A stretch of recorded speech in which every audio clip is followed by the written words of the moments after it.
So how did I go from being a professional poker player to owning a restaurant here in Playa del Carmen, Mexico? No good story started with a salad, so I've got oysters instead. So before playing poker for a living, I actually used to be a chef. I trained in hotels and in fine dining, and I even got offered a job for Gordon Ramsay and his 2 Michelin star restaurant Petrus, #1.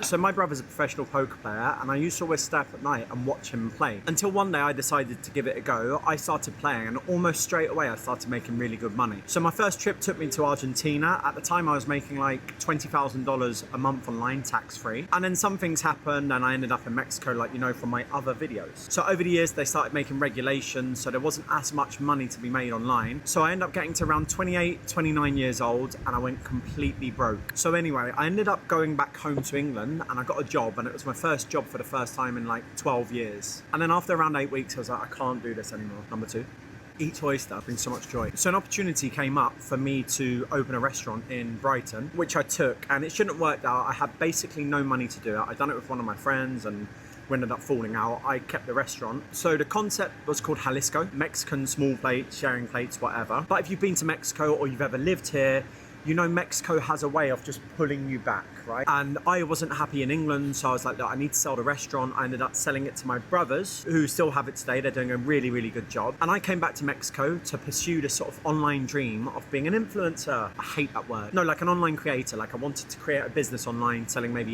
ebooks, online courses, whatever the case may be. So I took the money from the restaurant, and that was going to be my focus. Didn't particularly work out, and it was my fault for just not being consistent online. So I went broke again, went back to England and got another job working in a restaurant that was once mine. Damn.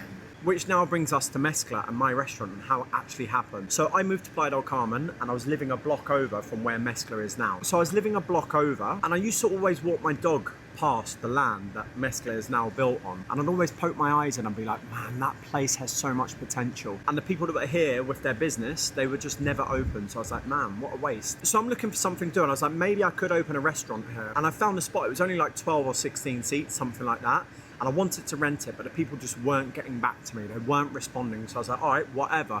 I went back to England, and I was going to open a taqueria in my hometown, Brighton. So we found a spot that I wanted to rent, and we put an offer in. And whilst we put that offer in, I get a message saying, you'll never guess what's come up for rent. So I was like, what? A bit shallow now. And it happened to be the land here, which now Mezcla is built on. So rented it. At the time, I only had maybe $8,000 saved, which is absolutely nothing. Like, this was just land. It didn't even have electricity connected. So I don't know what the hell I was thinking trying to make this work. But the one thing I know about myself is that when I put my mind to something, I don't stop until I've achieved what I